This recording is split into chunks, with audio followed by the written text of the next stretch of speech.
So what's up? Oh, my sister's watching the first season of Game of Thrones downstairs. Oh. Oh no. She's seen it all, but her friend's watching it for the first time, and I'm like, oh boy. Oh no. Oh no. Does your sister like it? Not the last few seasons, but they're watching the Well, first one, so she likes the first one. The first season of Game of Thrones, many will say, it's not bad. Some will say that it influenced them to read 5 books and caused them to watch the rest of the show and be gravely disappointed with how it all came out. Yes. That's why I mentioned it. I was like, ugh. The pilot's trick. I've seen the pilot. That's it, though. Yeah, so you've seen Jamie Lannister hitting his sister from the back. Yes, I have. Of course. And the falling child. I don't think I've ever dedicated like a second of my life to watching Game of Thrones. I wish so badly that I was you. I want to be you so badly that it makes me look fucking stupid. I'm really good at avoiding things. I'm like... Me too. There's my special skill. I feel like I'm constantly just like, I've never seen this. I've never seen this. I don't know this. Yes. Oh yeah. Pretty regularly. No, I have not. No, I have not seen that seminal movie that you're talking about. I have, however, seen Catherine Hardwicke's 2008 film Twilight. So it's true. I have seen Twilight. I have also seen Twilight. Who among us has not seen Twilight? Twilight cast. This is the new Twilight cast. God, a bunch of my friends watched Twilight together last night, and I'm so sad that I had to I was spending the night playing Jackbox with my girlfriend and a bunch of friends, and that was really, really fun. Mm-hmm. But I was also like, damn, Twilight though. Yeah, Twilight.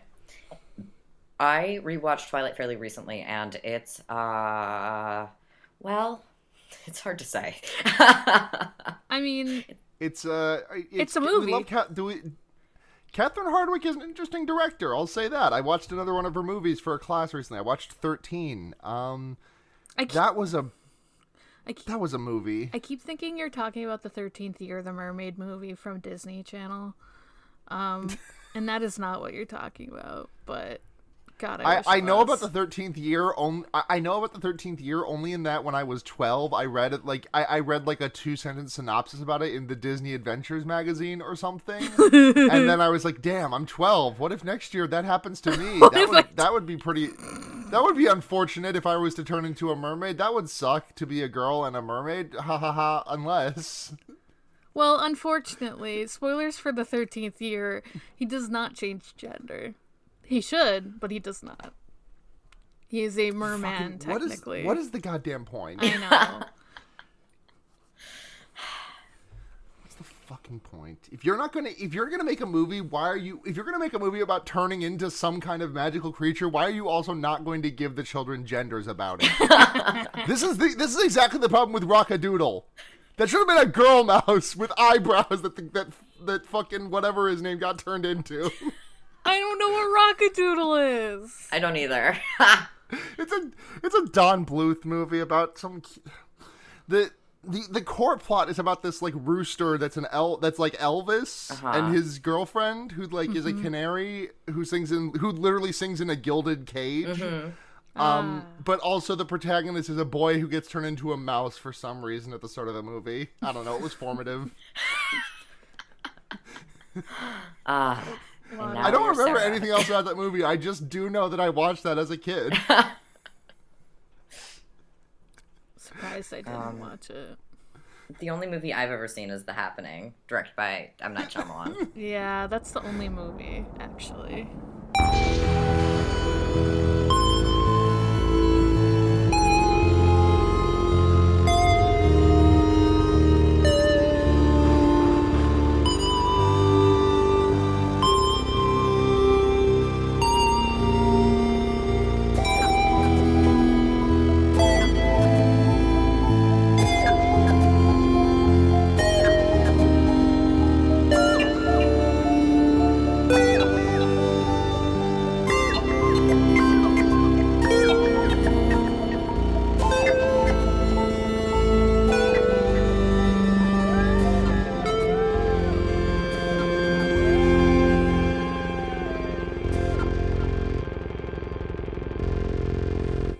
fear baiting, everyone. It's your number one suicide-itis podcast. I'm your host, Sarah, and I'm joined this week by returning guest Blair. Hi, it's me. Returning guest, former co-host March Night Shyamalan co-host Blair. Yes. And returning guest Morg. Hi. Back for a real true blue horror movie after we'd explored James and the Giant Peach last time. This is my third That's right. time. This is your third. What was the first movie you were on for? Parasite. Oh my god, that's right. That's not a horror movie either. So No, yeah, like the point stands. True blue horror movie. Yeah, this is the first one that you can... I just wanted to talk about Parasite. This is the first time you can maybe call it a horror movie. Maybe. Thriller? Yes. That's what it's listed as on, like, Google. It's like thriller, sci-fi, but it's horror to me. It's got enough gore. It's got enough gore for me to enter the horror zone. Horror. But like, it's definitely up for debate. I mean, what is the genre's what is- fake. Yeah, that's yes. What is the rating on this guy? Because what I noticed is that lots of like potentiality for like gruesomeness, but like no actual payoff. Yeah. Is it like Yeah, PG-13? exactly. Like let's take. I'm taking a look. I thought you were asking about the Rotten Tomatoes, which is exactly 5.0 out of 10. Rated R. It's a Wow. rated R, and we I'm didn't surprised. see fucking skulls blown off. Come on. I guess just like the fact that there's just like a critical mass of suicides that require an R rating. I mean, that's fair. It's just like, yeah. The thing is that like I walk into this movie and this is the exact kind of twisted fucking psychopath bullshit that I'm fully into. Like, yes, give me people just exploding of gore. Give me this fucked up disease that makes you die by suicide. Oh, that's so twisted. Show me all these people dying in like extremely complex and just like, oh, this is the easiest way I had to die based on what's around me. That's what Final Destination is, basically. Yeah. But like, this is just awful. This is There's nothing here for me. the best movie. I don't know what you mean. The most memorable death is one of the funniest things I've ever seen in a put to film. I'm excited to hear which one that is for Yeah, you. me too. Yeah, it's oh god. So we start our movie in Central Park. We're all good with movies. two girls are sitting on a bench and they're studying, and they're like, "Hey," it starts with some really realistic dialogue, in which one person asks the other person, "Hey, what page of this book am I on?" Which is like, if I have to ask that question out loud, I know I'm fucked. I just go back to like 2 chapters before the last thing I remember and just read from there. Yes. But her friend responds, "Oh, you're at the place where the killers meet." Yeah, I was like, maybe she's already got fucked by the... I was like, whoa, dude, why are you saying that out loud? Right. I also lose my place, they- but chill. Yeah. Then they like hear someone screaming, and they're like, "Oh, that's weird. That something fucked up's happening over there. Oh no, and then they just do a lot of tell, don't show. Like, oh fuck, that person's clawing their throat out. Yeah. Oh, no. But then the girl who was reading the book is like, that's messed up. Anyways, it's time to die, and she takes a needle out of her bun, the needle holding together her bun, and stabs chopstick. herself in the neck with it. Yeah. It's a little bit, the way she kills herself, I will admit, is a little bit disquieting. Yeah. Oh Yeah. no, totally. It's just like the calm nature with which she removes it from her. Like, she doesn't even like push it in particularly violently into her throat. She just like just pushes with enough force to eventually break the skin, and then twists the knife. Yeah, that Or was honestly one of the more hair like thing. one of the more like weird deaths to me. It was like the first one, just because it was so calm. Right. The things where this movie loses me is when they're like when they're committing suicide via completely conventional means. Like, they set you up via like this like, oh, this woman just like literally used an item that was on her person to just end herself. But then like half the deaths we see in this movie are just person eating gun or person crashing cars. Yes. Right.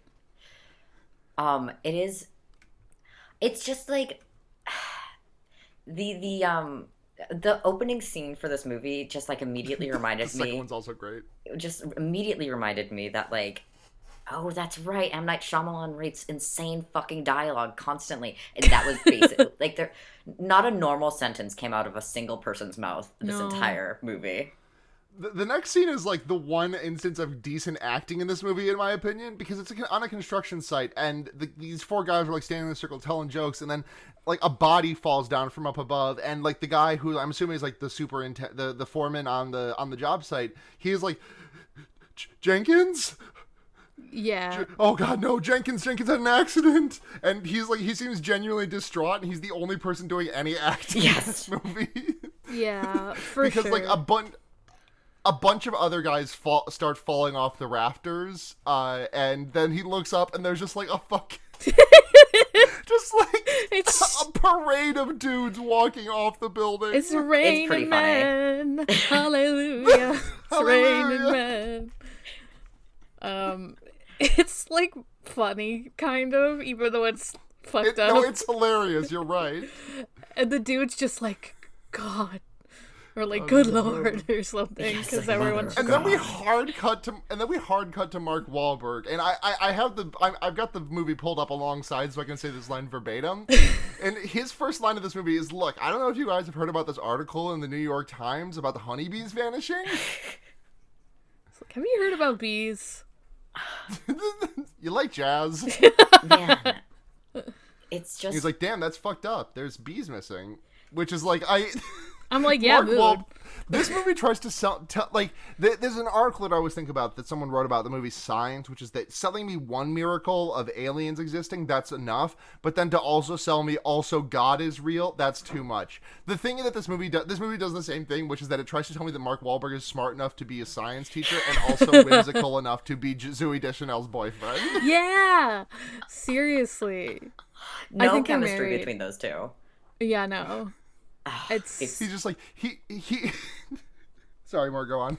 No, I was just saying I think they're married, but like the whole like scene in the classroom is like very weird because like it's Mark Wahlberg being a teacher.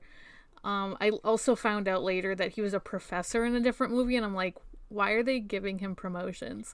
Anyway,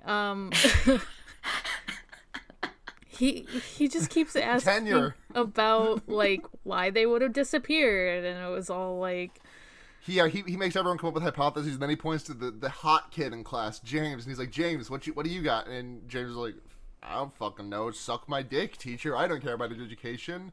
And then Mark Wahlberg epically owns him by being like, I think you're peaking right now, bud. You're not gonna be as hot as you are in 5 years. You should probably study a bit harder. And then the kid's like, he tells this kid like, your nose is gonna grow a little bit, your eyes are gonna grow a little bit, and then he asks Mark Wahlberg at the end of the scene, hey, how much does the nose grow every year? And I'm realizing that this kid is going to spend the rest of his life with a caliper at his bedside to use every night before he goes to bed and every morning when he wakes up. Well, it was just, like, wild that a teacher was telling him that his face is perfect. Like... Yes! That's a wild thing to say to your student, also. Like, as a teacher, end sentence. But as a high school teacher, like, even worse. Just awful. James's thing is like, why are the honeybees disappearing? Well, I think it's an act of nature that we'll never fully understand. Mark Wahlberg's like, oh, that's correct. Oh, fuck, the vice principal's here. I will call her the Dark Lord and dance around my classroom avoiding her. Funny Dark Lord. Except she has a serious thing to tell him about the fucking quote-unquote terrorist attack in Central Park. She pulls all the teachers into the auditorium where someone is like, okay, someone literally says an event is happening. There was an attack in New York City. It's I happening. love when events happen. An event is happening right now, and the event is called the recording of this podcast with my two very good friends, Morg and Blair. It's happening. This is the happening which was prophesized. Yes, exactly Damn. right. Oh my god. I'm doing so much sweating. Podcasts do happen indeed. Podcast sweating. I got the podcast sweats. Yeah, I watched this movie with my roommate, as I have been doing with the previous movies, which for a variety of reasons, but also because like I can just like charge her Prime account in order to watch these. But it's like, yeah, she was like, so John Leguizamo is there, and she's like, oh fuck, it's John Leguizamo, and yeah, everyone was like, oh fuck, it's John Leguizamo. He's there. He's there, and he's I wild. I do love Johnny Legs. Johnny Legs. He got them legs. as his friends call him. The thing, so he does like one of those. Mark Wahlberg goes back to class to dismiss his students, and he like has. Like, I'm familiar, like, there is a call and response that will happen with teachers sometimes. You know, someone will have, like, a teacher will have, like, a catchphrase or something that they love to say. But his catchphrase is, like, he does the call and response with the students, and his question is, what are the rules of scientific investigation? And the reply is, hold on. Do you have the whole thing? Identify variables, design the experiment, careful observation and measurement, interpretation of experimental data. No way in like okay, Morg, you've read Naruto, right? Some of it, yeah. Do you know how in the Chunin exams in the Forbidden Forest, there's that scene where Sasuke tricks that one guy with the mask who pretends to be Naruto by like creating an extremely elaborate password that Naruto would never remember? Not really. Okay, never mind. Sorry. It's okay. This is my fault for dialing in on a very specific Naruto reference. I was like, I guess I should say yes but I'm afraid you're gonna like ask me about other things. Right. Yes. Yeah. Fact check your Naruto like knowledge. Yeah. I'm gonna be honest with you. John, I mostly watched it, so that's fine. It was like a small thing that happened in the woods arc in the Chunin exams. It doesn't matter. I just was noting upon it because this was a particularly long call. The call was short, but the response was like 4 sentences, which is more than any high schooler is going to be bothered to respond with. Like I barely like. There were people in my class who refused to learn the quadratic equation song. Yes. Yes. X equals negative b plus or minus. That one. Like, there is no way you're getting this classroom of kids to respond in kind every time you say, what is the scientific experiment? they'll just be like, right, yeah. and hopes that Yeah. like one student the does it. the verbal equivalent of holding up your trombone and just blowing air through it without buzzing.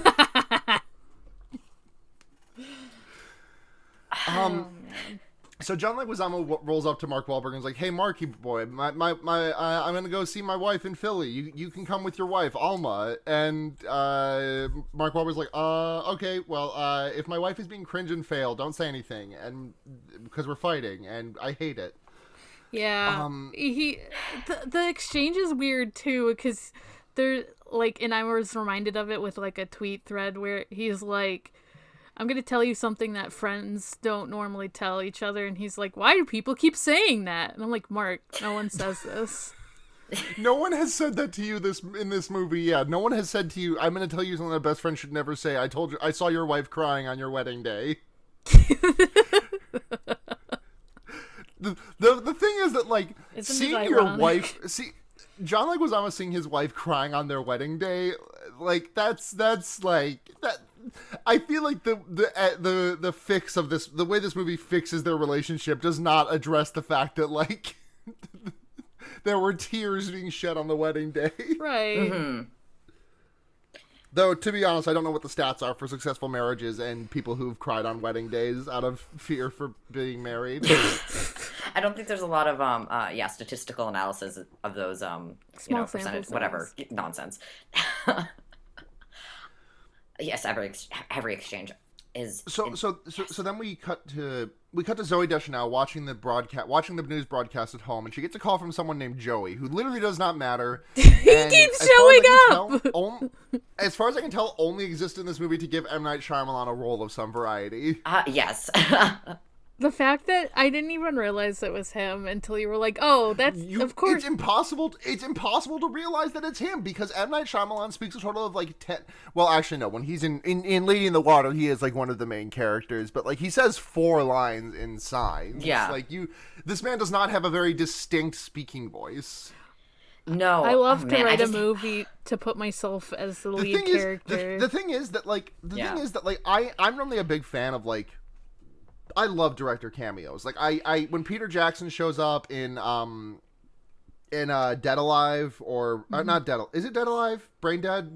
Either. Well, it's Brain Dead in some.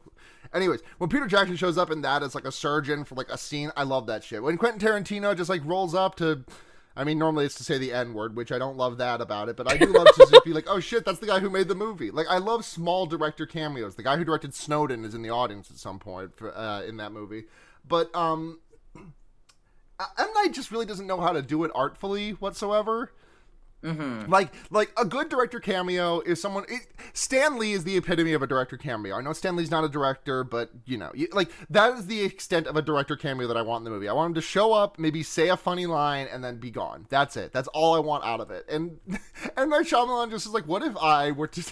But what if I were to design the script to make myself an imperative character? Delightfully devilish, Shyamalan. What if I make myself a creep that keeps calling a woman that I just ate some tiramisu with and pretended that she liked me when she... The tiramisu thing that keeps coming up, because the thing that keeps coming up is that Zooey Deschanel ate tiramisu with M. Night Shyamalan's character of Joey, and like it keeps coming up, and the tiramisu thing feels like ripped from a Wes Anderson movie. Like the way that they keep specifically referring to it, it feel like I feel like I could like recut a scene of the Fantastic Mr. Fox with like George Clooney and his wife arguing about tiramisu or something. But that's a better movie. Yes, that is exactly. Wes Anderson, right? Yes, yeah, it is Wes Anderson. Yes. That's one of the few directors I know. So yes. While watching this movie, I could not remember if Zooey Deschanel is actually a competent actress, or I couldn't remember. Like, I couldn't remember. I was like, are you just this bad all the time and I didn't notice until the writing was as bad as your acting? Because she is fucking giving nothing. She is barely, she's not doing anything. She's barely mumbling her way through every line. I actually have something to bring up with that. So, I was listening to a podcast about Bones, where her sister, Emily Deschanel, plays Bones.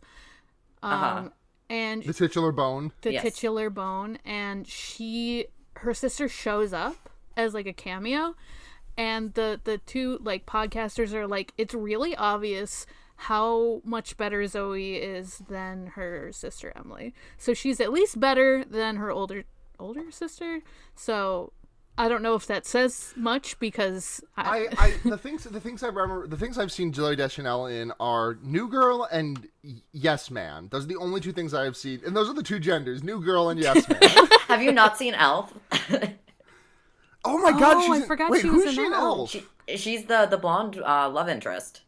She's right. She's blonde. Yes, exactly. And you know what? She does fine in that.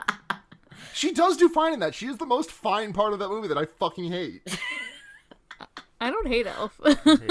Yeah, I also don't hate Elf. I know, I recognize I'm a minority on this, but I fucking hate Elf. No, I feel like it's understandable why you do. I would simply rather than spending an hour and a half watching Will Ferrell be awkward and just wanting to claw my face off, I would simply rather watch Rudolph the Red-Nosed Reindeer be claymated and have some struggles and go visit the island of misfit toys. I would too, understand, but I don't hate it. Yes. Then again, I feel like I have a high tolerance for bad movies, because I didn't hate this. I hated it, but I didn't hate it. The thing is, I don't think Elf is a bad movie. I just hate Elf. No, I understand. Two very different things. I think Elf is a perfectly fine. I would even go so far as to say that I think Elf might be a good movie, but I fucking hate it. No, I understand. Whereas this is a bad movie and you love it. I do kind of want this movie. So Zooey Deschanel is at home watching the news broadcast, and she's got Grand Theft Auto San Andreas, Grand Theft Auto Vice City, and Heat Seeker for the PlayStation 2 on that console. Which I just like. Mark Wahlberg would have copies of all of those games on the PS2. I didn't notice that at all. God. And the news broadcast lady, they've already 15 minutes into this movie, they've dialed in the fact that that something is chemically causing the brain to do suicide, and like they have like the entire chemistry of it worked out. They just don't know the source, which is very funny for it to happen 15 minutes in. And Zooey Deschanel says in response, "It makes them commit suicide just when you thought there couldn't be any more evil that could be invented." Just when you thought the world was bad, it become more bad. It's like she's like, I think it might have to do with the fact that everything that is said by a character in this movie is like an insane thing for a human being to say, so none of it comes out naturally. Correct. And to the point where... And I think that's compounding really hard. I think Zooey Deschanel, like, there's a whimsy to Zooey Deschanel that is just not being reflected by literally anything else around her. And I think that I like the whimsy that she brings a lot of the time, but I think if no one else is, like, you know, if no one else is keeping the beach ball in the air, like, it's going to hit the ground. It does not work. Yes. Like, she's the only one doing, like, John Leguizamo's kind of doing some weird stuff for the first, like, 2 scenes that he's in, but then he just turns into, like, he turns into dad man. Yes. And tragic dad man. Man, his death. Okay, we'll get there, though. Yes. So they all hop on the train and roll out. Yeah, because they're like, hey, it's in really heavily populated areas, we should leave. And yeah, sure, whatever. So they leave, and John Leguizamo's wife is like not going to come on or going to catch the next train or whatever. And so they all get onto the train, and it's like, whatever, a whole fucking thing. And the fucking conversation Zooey Deschanel has with Joey on the phone, there's something, okay, M. Night Shyamalan thinks he's the funniest fucking guy in the world, but, like, he's an alien. Yes. He's an alien.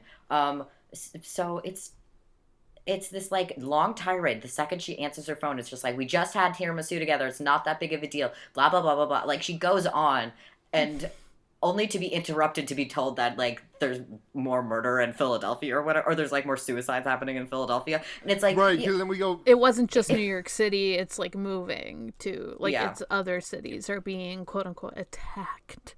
Mm-hmm. Yeah. It's, you know what, I would think if that was the reason you were calling, you would interrupt the person who was yelling at you way sooner. Yeah. Immediately.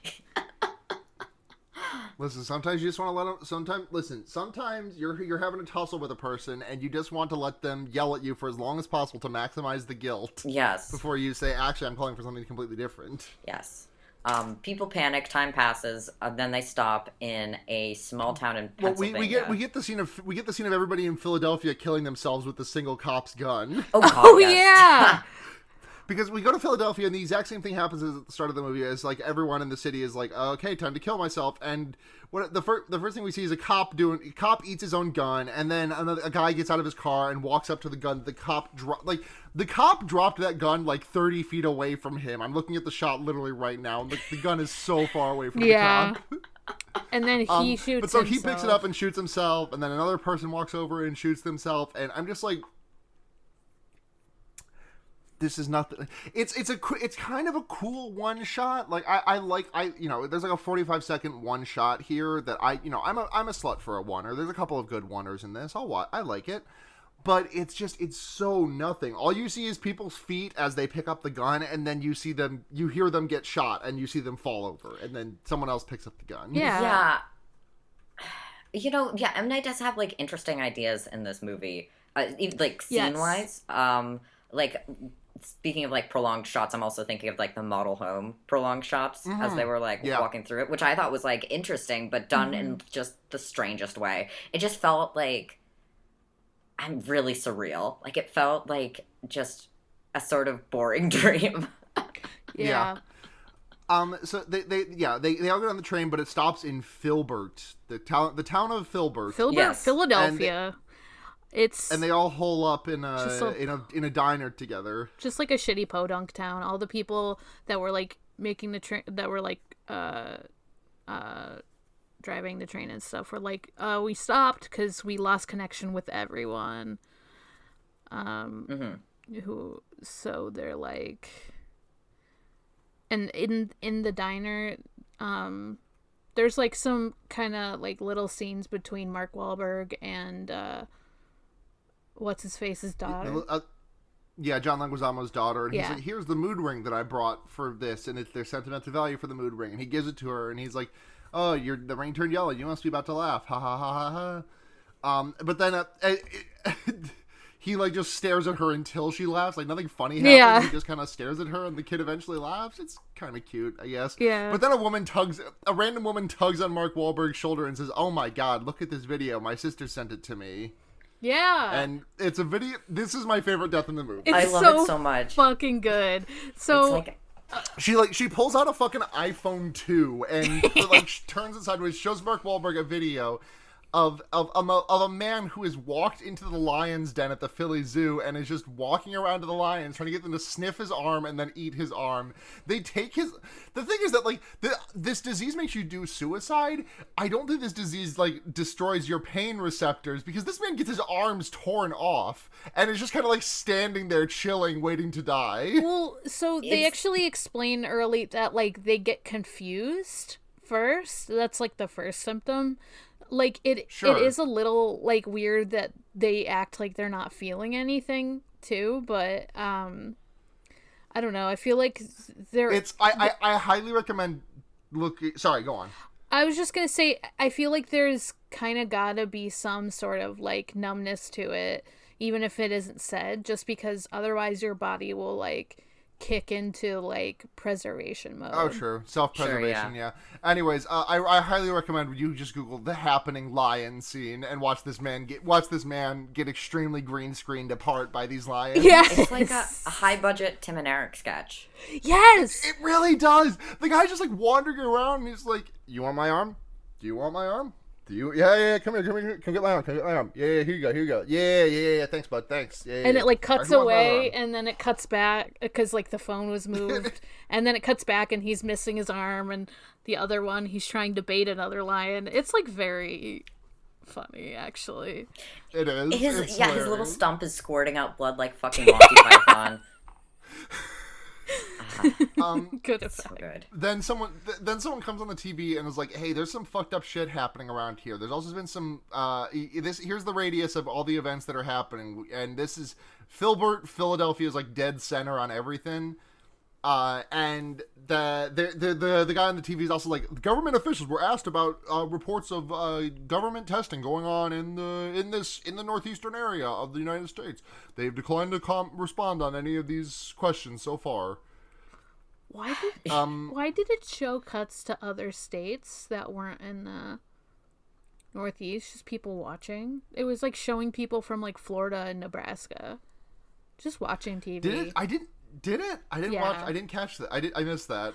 It was just showing them watching it, though. I was like, I'm not really sure. Like, I thought it was gonna be like, oh, it's spreading to other places. Wah!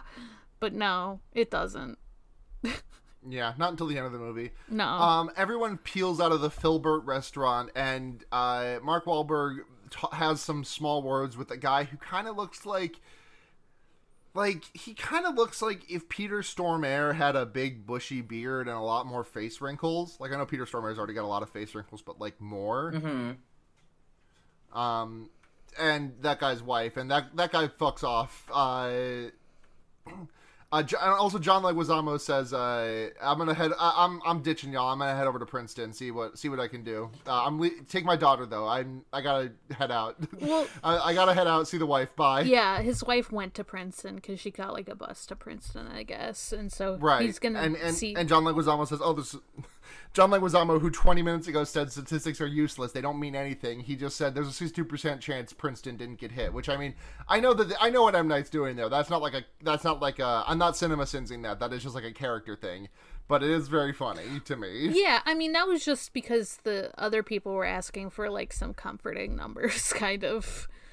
And right. I was like, he just pulled that out of his ass. But I think some of the people leaving, I wonder if they like all got like into car accidents, like the ones that were leaving and ignored people. That's what I was wondering. Oh, maybe. I don't know. So Mark Wahlberg and Zooey Deschanel and John Leguizamo's daughter all go off with this guy who I'm going to call Mr. Hot Dog because of this scene that he is about to happen, where they walk into the man's greenhouse and he says, "We're packing hot dogs for the road. You know, hot dogs get a bad rap. They got a cool shape. They've got protein. You like hot dogs, right?" Yeah. What the fuck? And then immediately after that, he says, "You like hot dogs, right? By the way, I think I know exactly what's causing this. The plants, they release chemicals." It's like, I mean, the thing is like, we're supposed to be like, I feel like, oh, we're supposed to have more than one theory about what's happening, you know, and like contradictory theories because they keep mentioning other things that are not the plants. But it's pretty fucking ham-fisted that it is definitely the plants that are doing it. Yeah. Yeah, especially considering like every single shot that has been of these parks where the outbreaks have happened have just been. I mean, every single shot in this movie is just overflow with greenery. Yes, it's exactly. greenery and it's blowing in the wind and it's very like oh, it's spreading everywhere from the wind. It's like I knew going in that it was the plants because when I was younger, like a friend of mine watched the movie and was like talking about it. But that's like the only part I knew about this movie. But it was still just, like, so batshit how everything, like, ended up playing out, even if you do know that. Like, just because it's, like, very contrived. How the plants just can do that. Like, they can just do that. They can, like... I mean, yes, plants can make chemicals based on, like, changes in environment and stuff, and that's like what they leaned on, but it was just so like sudden and wild that I was like, what the fuck? What is going on? Yeah, it is pure nonsense. This dude though that was like the hot dog man, he's like talking to his plants and he's like, you gotta be nice to the plants. Gotta be nice to the plants. And this keeps running throughout, and I'm like, I don't think that actually helps. I mean, in the movie. Whatever about real life, but, like... he's like this crazy dude talking to his plants. Yeah. This crazy hot dog guy, Mr. Hot Dog. We then cut to John Leguizamo and his merry band of Princeton-bound explorers who roll up into town, and they see it's a haunting sight, but so the thing that they see when they roll into town is a bunch of people hanging from trees. But the thing that I'm noticing as I'm scrolling through this scene to look at is that there's like a bajillion ladders there that they all climbed to get into hanging position. Mm-hmm. And it's just very funny to just see like the array. Like everybody had a ladder. Yeah, the amount of ladders. There's literally like 5 or 6 ladders that we see just in like the 3-second shot we see of all the hanging bodies. Yeah, I think it would have made more sense if it was like, I don't know, people picking apples and then doing that. But like there was no sign of that. It was just people hanging from trees. They just like the thing is that they all drove their cars to like get a ladder to get up the tree, and the thing is that like as we see later, like I feel like if you're in the car, like you're just gonna ram a tree with it, and that'll be the end of it. Yes. Oh man, I love this sequence so much. It's so funny because first of all, yeah, John Leguizamo screams the most insane like series of sentences at this like freaking out young girl in the back seat, and he's like, "Look at me! How many? How much money would you have?" With a math riddle. Yeah, it's a math riddle, and then it's like, actually, at the end of the month, you would have $10 million, and then he noticed... Right, it's the classic riddle of if you gave me a penny today and 2 pennies tomorrow and 4 pennies the next day and so on, how much money would I have by the end of the month? And she's like, $10, and he's like, no, higher, come on, keep thinking, $20. Yeah. And, no, keep going. $30. It's got to be $30. She keeps like acting like she's been thinking for a while between them. Like, my dude, you're just adding 10 more. And while like they're freaking out, John like notices that there's a hole in the cars because it's like a Jeep, and there's like a hole. It's got the canvas. There's a hole in the canvas, so he like realizes there's like chemicals in it, but he's still like trying to keep this woman calm and not noticing that. But I think like at a certain point he's just like, oh, we're gonna die, and I'm gonna say the answer out loud, and. Yeah, and then someone. Sorry, I'm just gonna watch the scene where this happens real quick. It's so fucking funny. It's very funny. The car comes to a stop. The car that they're driving comes to a stop, and there's a shot from the side of the car just like idling for a second, and then it slowly starts to accelerate, and then accelerates faster and faster until it hits a tree, launching the 2 people in the front 2 seats out of the car. Yes. And then John Leguizamo wanders out of the car, like sits down, like with his legs all the way out. Not a scratch on him. He looks perfectly fine, and then he looks around and is like, "Oh, hey, that's some glass. That's pretty interesting." And just like starts like ing his wrists. Yeah. It's the fucking like wide toddler sit that he does is really getting me. It's a lot. Oh my. It's up there in my favorite deaths because it is just it's a comedic sequence, literally. It's like fucking slapstick. We cut back to Mark Wahlberg and the gang, and they roll up on a town that they thought was going to be safe, but they see a bunch of dead bodies. And they're like, oh, okay, let's go back. And then this is a scene that I actually think is really cool. Yeah. Like, if in a different movie, this scene would be incredible because they approach a crossroads and then they see as they approach the crossroads, like, oh, a couple of miles back there was a turn we could go to. But as they reach the crossroads, they run into people coming from every other road that are saying, yeah, it's all fucked up that way. And like the amount, like just like the terror of just like, oh fuck, all of these roads lead to ruin. That's fucking bad. Yeah. Like that terror would work really well in a better movie. Yeah, it's like one of the dudes that shows up there kind of ends up taking charge, and he's like a military guy. Yep, he's the military guy, and he talks about how on his military base he found guys like in the barbed wire, and I'm like, surely if you're like a prison guard, some of you have to have guns, right? Surely the easiest way is to not tangle yourself in barbed wire and wait. Yeah, that's. I mean, whatever. Like we didn't see it anyway, so I'm like, whatever. Yeah. Yeah. Everyone had tales of like bodies on each of the roads that they came from, and they all were kind of like trying to figure out what to do next. And I know the army guy had like a map, and Mark Wahlberg was kind of like talking about how they go from like most populated areas to less and less populated areas for these like attacks. The bigger areas are hit first. They all crowd around a woman to listen to her talk to her daughter on her phone as she gets got by the suicide virus. At one point, the woman who's on the phone is like, "My daughter, she's not making any sense anymore," and she turns the phone on speaker, and the daughter's just saying, "Calculus, calculus." She's specific. Calculus, and then you hear her jump out a window. She's specifically at Princeton, so that there's like this alert, this very like, oh. Jess, the little girl. That's where Johnny Legs is. Jess, the little girl's dad is dead. He's gone. Yeah. He got. Yeah, but she says, "I see in calculus," and then jumps out a window. Yes. Pretty cool. Pretty cool. Pretty It's yeah. The John Leguizamo's daughter was listening to the entire thing. Like at no point did any of them think like, "Oh fuck, get that daughter away from this." Man, she's doing she has the easiest goddamn paycheck in the world.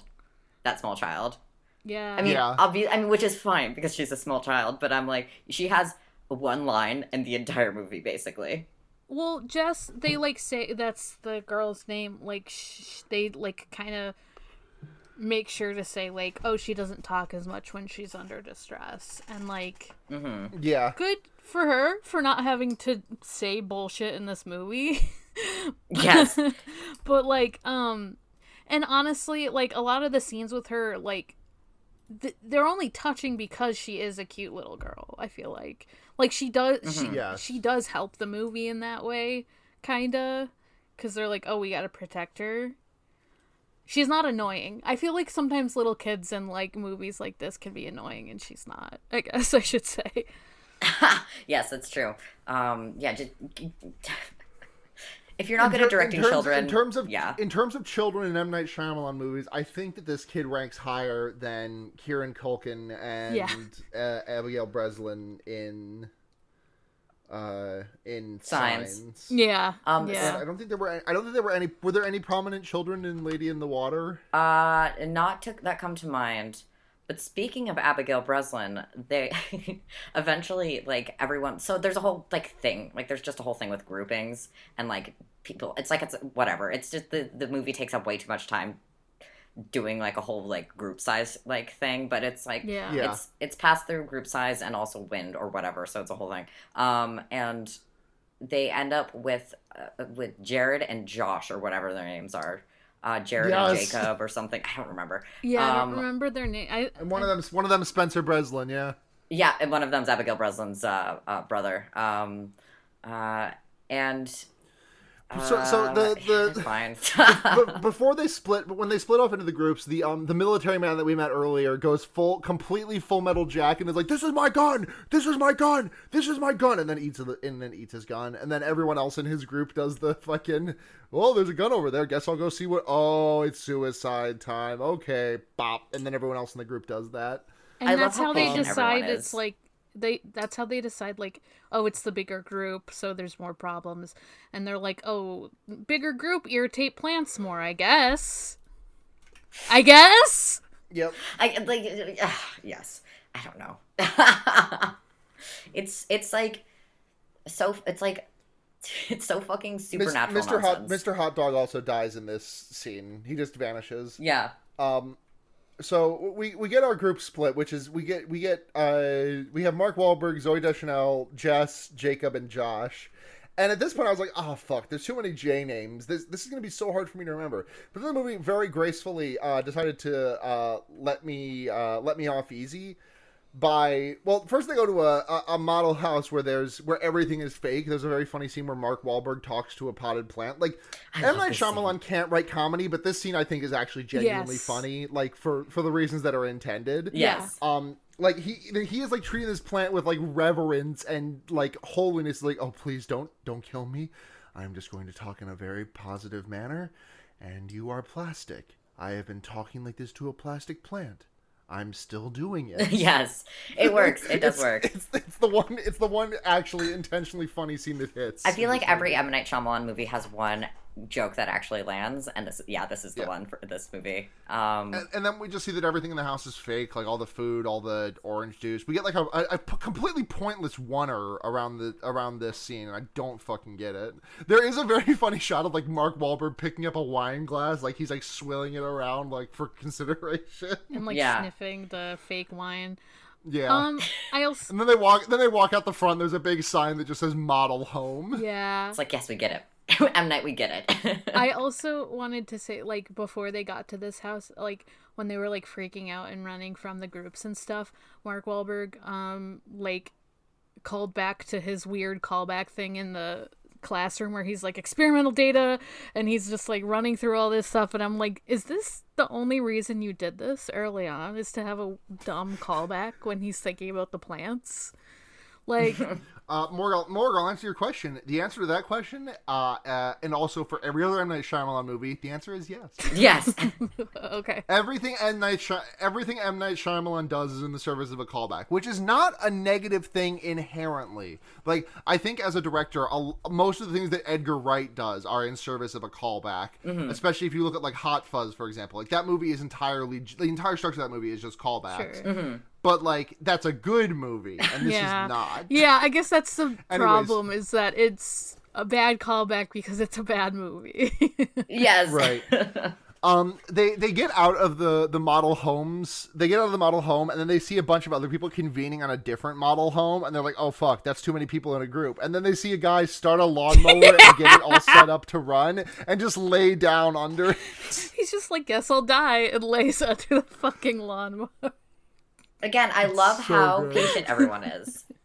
So patient to like await their death. I think like, about that with like the gun thing. It's like, why aren't people not mobbing for this gun? Well, it's, one by one. You gotta wait your turn. An orderly queue. Mm-hmm. Then they run out of the area with like all of the model homes, and there's a very funny billboard with a. It's just like future site of Clear Hill community, this many deluxe homes, this much and up, and then on the top of the billboard it says, "You deserve this." So on the nose. You deserve this. Laugh, you deserve the plants making you crazy. Oh boy. She's just standing. So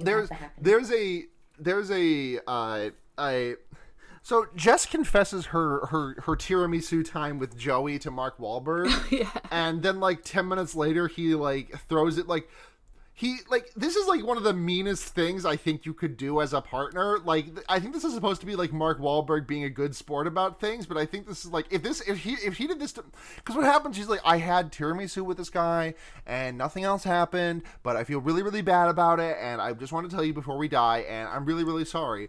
And then he 10 minutes later turns to her and is like, hey, I went to a pharmacy last week and there was this really hot pharmacist, and I almost bought a completely almost bought a bottle of cough syrup that I didn't need because I asked her about it. And like, if he had done that to me, I would have felt insulted. Genuinely, I was like, he's being such an asshole right now. I mean, obviously, like, Zooey Deschanel's whole thing is like the most ridiculous. It's the fact that it keeps fucking coming up. It's so the dumb. entire, like, the fact that it's nothing. It's literally like, oh, she feels guilty because she technically lied to him about, like, having, instead of working late, she, like, had tiramisu with this guy. And that part, yeah, that sucks. Like, whatever, lying is whatever. But it's like, why is this making you feel so guilty? You did nothing with this person. Yeah, it's like, it's as if she's had a secret husband this entire time. That's how she acts. I think that's supposed to be like, the thing is that I think that's supposed to be like somewhat intentional, and I think in a better movie that would have been like a funny joke of her being like, oh god, Joey, listen, we can't keep talking like this, man.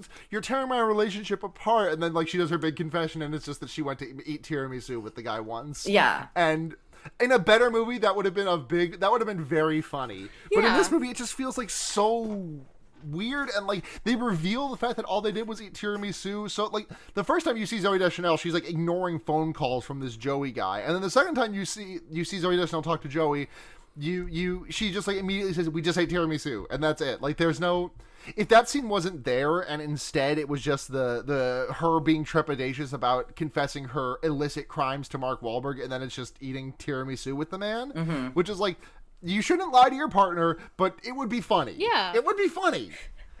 It could have been. And then Mark Wahlberg just fucking throws it in her face like a total dick. Mm-hmm. Oh, yeah. Like she like is like, oh, are you joking? And he like nods. And it's just very like weird. It's just a weird exchange too. Yeah. And then we get one of the funniest scenes in the movie. Which is, they're like, they walk up on this house and they're like, oh shit, there's someone who lives here, and the person who lives there's like, fucking get out, you're gonna give me the disease of suicide. And then Josh and Jacob, the two young boys, who we love, brand new favorite characters, just out, really excited to see where these kids get going over the plot of this movie.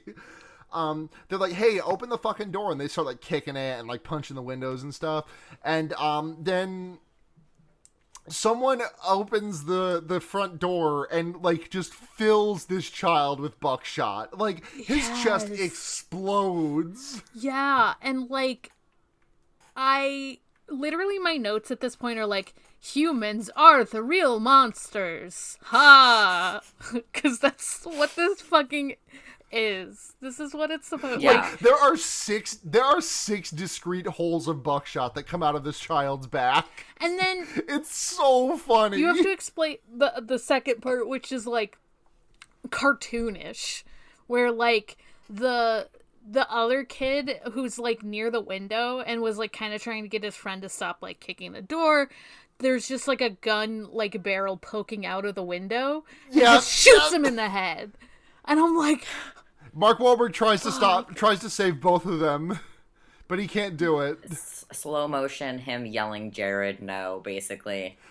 Okay, I'm noticing something about this that is very weird, which is that when John Leguizamo died, we had like that, like the mid 2000s bad slow-mo that was just like a camera that can only shoot at 30 frames per second, like trying to shoot a slow-mo scene, but not having the frames for it. Mm-hmm. But like this scene actually has the frames required. Like it has a high enough speed camera to actually get Mark Wahlberg running in slow-mo trying to save these children. I'm really wondering what the fuck was up with that. They only could rent it for a day. Gotcha. That's my guess. Mark Wahlberg and Zooey Deschanel fucking weep over the bodies of these dead children who they've known for 10 minutes. Seriously. Yes. And then they go to a different house. They do. That's basically, right, that they go to a house. Well, whoops, that house didn't work. Let's go to a different house. And then they go to a different house with a crazy old lady in it. Yep, God, and this fucking lady. This lady is like, I fucking hate you. I don't want to know anything about what's going on in the outside world. I guess I have to put you up for the night, though. Fuck you. And we get some of Mark Wahlberg's best acting of his career as a result of this woman. She like... Because she's like, fuck off, go to bed, and they're just talking about, this is so scary. Oh, she no, also, oh, like, no. hits This woman hit Jess. Yeah, she, like, hit Jess Yes! during dinner for, like, no reason. Like, apparently she was gonna touch something that she didn't want her to. Like, it was very, like implied, like, this is crazy lady, but we have to deal with her for now in order to keep Jess safe. Yeah, and then she, like, not Jess, I keep calling her Jess because she's Jess on New Girl. Yes. Zooey Deschanel Jess and is Mark the little Wahlberg are girl, having a yeah. conversation. Yeah. Zooey Deschanel and Mark Wahlberg are having a conversation, and the old lady, like, walks up to their room and is like, are you scheming? Going to steal from me? Going to kill me in my sleep? And Mark Wahlberg, with, like, all of the acting in the world, is like, what? No. I'm just Maki. He From sounded Boston. I'm just Mark. so sarcastic. This is like... I'm just Marky from the block. Yeah. I literally had to, like, think for a second. I was like, are they planning something? Like, because he just sounded so sarcastic. Like, no! What? Like, my dude. Why are you in this movie? Why did they cast Why you? is anyone in this movie? Blair, ask me about accuse me of doing something that I've done in the past. Oh my god. I can't believe you're commissioning furry porn again. What? No. I would never. No, ma'am, no. No. But then they, like, just sleep, and it's whatever. Yeah, they sleep, and the old woman goes outside, and then she's like, "Oh, I just slurped some suicide juice. Time to kill myself." Well, no, first though, they like Mark Wahlberg like goes to her room or something, and there's just like a doll in the bed, and then oh yeah, and then he like goes up to the doll, and the old lady behind it like just jump scare, like she's the jump scare of the movie because she just shows up and it's just like. You were trying to steal my stuff. And I'm like, what? Who is this doll? Who is this old lady? What is going on? Why is she doing this? Yeah. And then she goes outside because she was like angry, and he's like trying to yell to her, but then she like slurps the suicide juice and like. Yep, and bashes her head through a window and cuts her throat open on the broken glass. Yeah, because she's like at first Mark's like realizes what's happening and like shuts all the doors and stuff to like not let the stuff inside. Yeah. But then all the windows are smashed and she's dead. And he like hides in like a cupboard somewhere. Yeah, he hides in like an outhouse that's like on the other side of the property, and he talks to Zooey Deschanel through a pipe that just goes from one end of the thing to the other, which seems to have no purpose other than for communication, like we can on a string. They mentioned it earlier, like when she first like had them for did dinner. they? Yeah, she mentioned it when they had them for dinner because she had mentioned how the house is like old and that it was used as like hiding slaves for the Oh my god. for the like Underground Railroad. For and the stuff. Underground Railroad. Yeah. Wow. Okay, I did miss that. Damn. Okay, maybe this movie isn't as bad as I thought. This movie's good actually in that it plans everything out. No, but yeah, like Yeah. So there were like hints to that already. Well, not hints. They literally are like, yes, you can talk to someone. But so Mark Wahlberg and Zooey Deschanel have this conversation about the mood ring that they had on their first date, and Mark Wahlberg says, "Oh, I put it on your finger and it turned purple," and I said, "Oh, that means you're in love." And then we checked the sheet and it said it was actually horny. And I was like, why are you telling this story when there's like this child around? Yeah. I don't know. But I know they're just like reminiscing because they think they're gonna die. They're like, "Oh, we're gonna die." And they're like, if I'm gonna die, I want it to be with you. And then Mark Wahlberg walks out into the field that separates the houses, and it's like, and Zooey Deschanel walks out there with Jess, and is like, well, I guess I'll die too. And then they walk and meet in the middle, and nothing happens because the plants decided, no, we don't want to hit you we don't want to make you guys kill yourselves anymore. Yeah, they were already kind of like talking about how like there was gonna be like a big spike in activity on some of the news stuff on like some of the video that they or like radio stuff that they kept listening into and like the car and stuff. And so they were like, oh, I guess it's over after the second day. So yeah, this movie takes place in 2 fucking days. Insanity. So the pacing much. is just nonsense. And then we get I think it made me just say "fuck you" out loud to my computer screen, which was there's a news broadcast where some news guy is interviewing a scientist, and the scientist is like, yeah, it's really quite impossible to say why this happened, but if you ask me, this is simply an act of nature that we will never understand. And it's just the exact same thing that Sexy James said in Mark Wahlberg's high school class, and I wanted to fucking throw my computer out a window.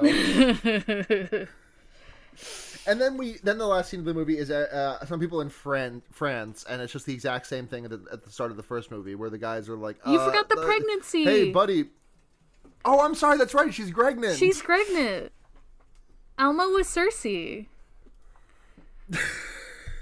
That's Zoe's character's name. She was Zoe. Oh yeah, her name is Alma. Her name is Alma. I think I know I talked about this earlier, but Zoe Deschanel is a nothing fit for Mark Wahlberg. Like they had a baby and they adopted Jess essentially because like she ends up like they adopted Jess. They're pregnant, and they have the least chemistry I've ever seen between two women. Like, I don't think I'm exaggerating when I say this. I cannot think of a movie that has had two people who are supposed to be madly in love with each other that I have believed less than this movie. They don't like bounce off of each other with any ease. They like all of their relationship stuff feels so forced. Like every time they talk about the relationship with any kind of sentimentality, it has the same sentiment of someone like talking with their ex like 3 or 4 weeks after a breakup. Right. Mm-hmm. But then they just get together and Zoe Deschanel gets Mario Kart. God damn it. For the Nintendo Switch. I love when Mario Kart. I love when Mario Kart. She gets to play her too.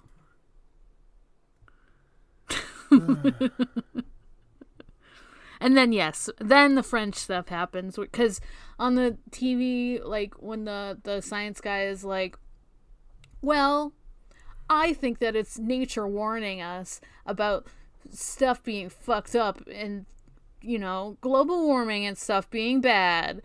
And then the person interviewing him is just like, well, we would have thought that if that was true, it would have happened in more than just the East Coast. It would have happened more than just one place. And then, so of course they have to show that it happened in France also. Yeah, we don't even see anyone in France kill themselves. We just like hear someone scream, and the French guy's like "Mon Dieu," and then we get directed by M. Night Shyamalan. But they all like freeze, and it's very clear. Yeah, they all freeze and start doing Danganronpa poses and looking at the camera. So that's the happening. It did happen. It happened. I just want to talk about some stuff like. I know I said this movie. This movie's asking me to believe 2 miracles, which is that Mark Wahlberg would marry, that Zoe Deschanel would even go anywhere near Mark Wahlberg, and that Mark Wahlberg is a scientist. But like, I don't hate Mark Wahlberg. I don't like the guy, but like, I think that like I've seen he was good in Deepwater Horizon. I'll say that. I actually kind of liked him in Deepwater Horizon, the movie about the BP oil spill. Like that movie, he was good in that. Like, I've liked Mark Wahlberg in a handful of things, but he is just like, he is not supposed to be a brainy man with an accent. No, I'm sorry to be anti-Bostonian, but like, with a Boston accent that thick, I just have such a hard time buying you as like Mr. Science, who's the one who figured everything out. Well, it's also just like the direction of this movie makes it so much more unbelievable too. Like, it's just and everything together. Like, I could not think of a worse match. Like, I could not think of a less compatible match than. Yeah, I was surprised to see them both in the. I was like, those are 2 actors I know. Hee hee. And I'm like, why are they together? In what context would they ever make sense together? Not this one. Not this one. Not this one. But yeah, so this movie is just about a deadly disease that spreads across the world. Seems weirdly familiar. What was I saying? Shall we rate this movie? Oh, yeah. On a scale on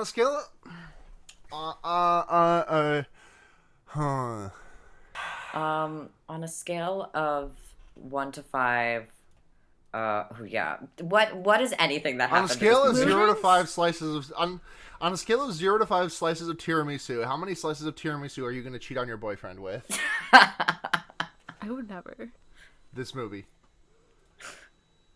I would give this one a solid 1. Yeah, this was, I don't know. It was like, it was really funny in places where like, actually no, I'm gonna bump it up to a 2 because it's only $1.50. Like it's an hour and a half, and it doesn't like, I mean, it wastes time, but it doesn't feel too much longer than it actually is. The bars on the floor. True. And it's just so goddamn ridiculous. It's just it is maybe, I don't know if it's the strangest dialogue I've ever seen, but it is up there. It's definitely up there. Mm-hmm.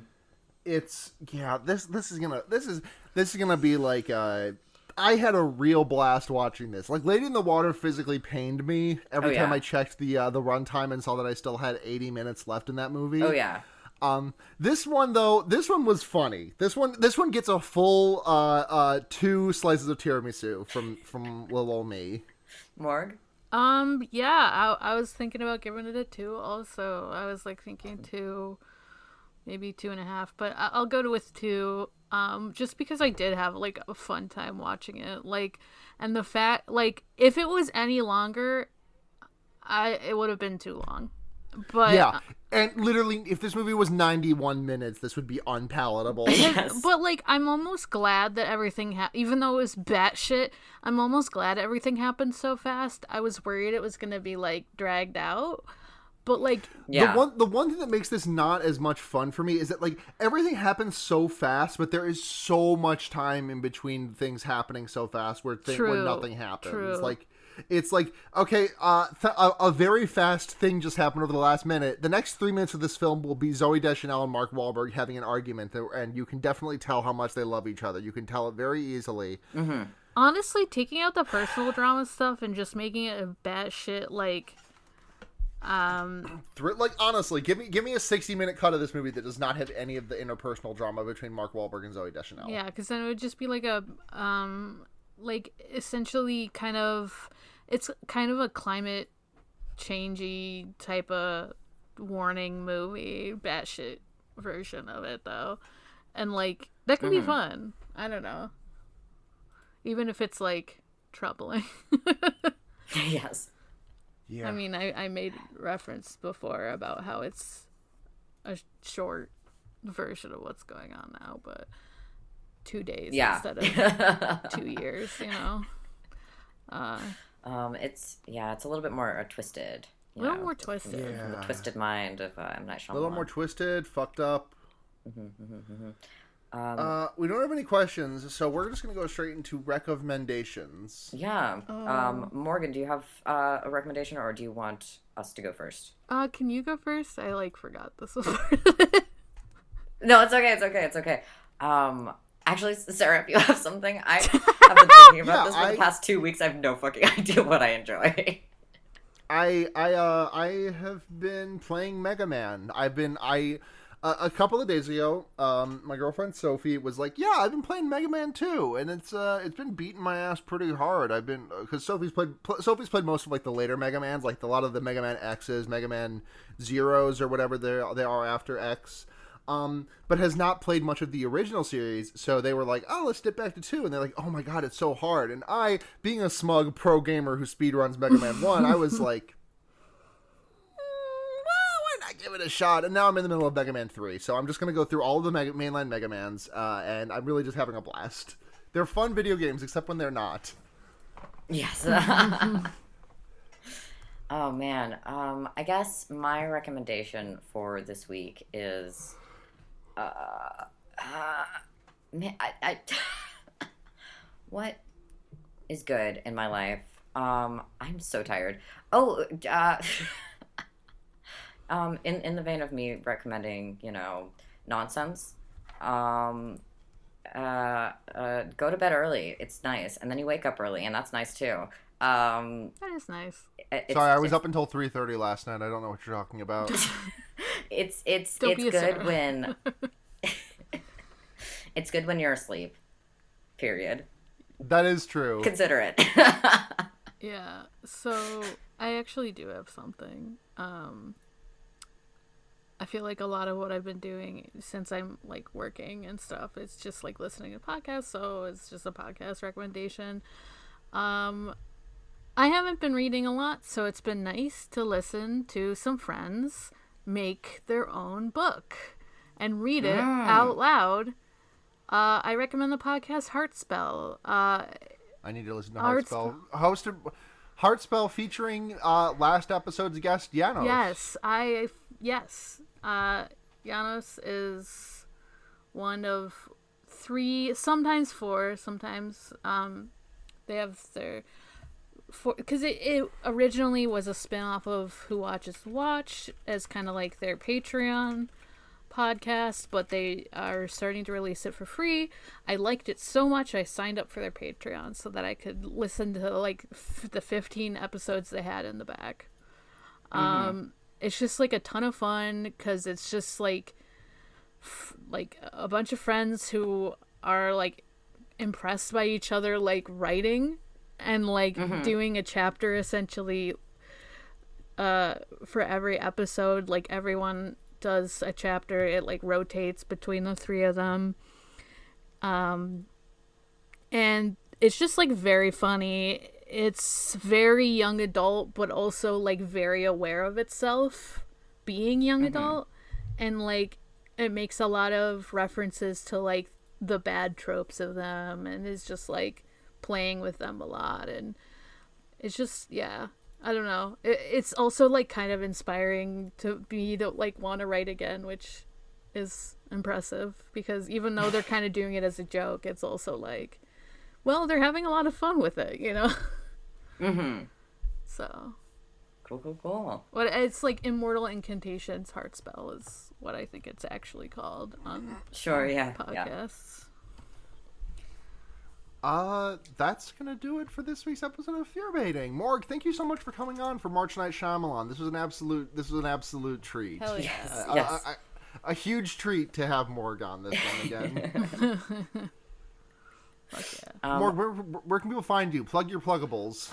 You can mostly find me on Twitter at Haunting the Morg. That's Haunting the MORG. You can also find me as one of 3 co-hosts of the Sonic Shuffle, which is now also a noise-based podcast like Fear Baiting is, and where I learn about Sonic lore from my friend Dan. And then you can also hear me on my slightly less frequently updated podcast, Departure Lounge, which is a Hunter x Hunter podcast where I go through it for the first time, and my 2 other co-hosts who've seen it before guide me through it, and I say it's a plane-based Hunter podcast because it's got like Departure Lounge, like an airport and stuff. That's good. That's it. Right awesome. Blair, hit your shit, then I'll take us out of here. Word. Yeah, you can just find me on Twitter at Blair Kitsch, which is how the way, and on a couple of the other podcasts that Sarah is also eventually going to mention, I'm sure, or one of them. Yeah.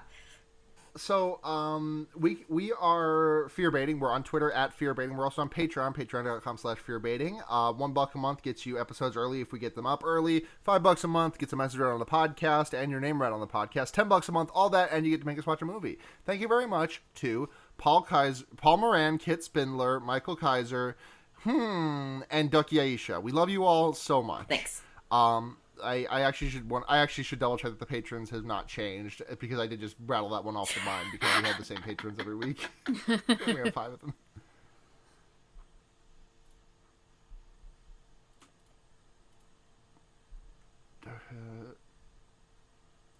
Oh, Paul Bechdel, not Paul Moran. Apologies to Paul Bechdel. Paul Moran and Paul Bechdel. I'm very sorry, folks. Two Pauls. Two Pauls. I got fucked up by the fact that there were two Pauls. Two of them. Two Pauls. Two Paul does fracking. Shut up. Plug your podcast. You can find me on all of these other great. Well, first of all, I want to thank Seda for doing the excellent intro outro music for this podcast. Find them making music as people you meet outside of bars, or head to gaygothvibes.online for more of that.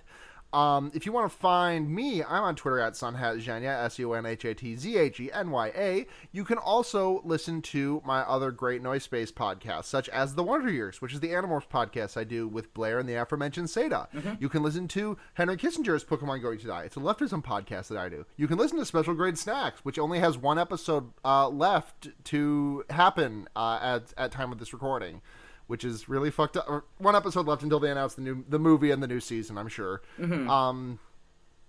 So that's a Jujutsu Kaisen watch along podcast. I should say that. I think that's. Oh yeah, thank you to Noisepace.xyz and Matt GameCube for hosting it. We love it. Go listen to County Girls Make Do. It's the sequel to City Girls Make Do, where they're talking about the OC. Mm-hmm. I think that's it for podcast. So until next time, I'm Sarah. I'm Blair. I'm Morg. Yes. And remember, you can put a fucked up guy anywhere.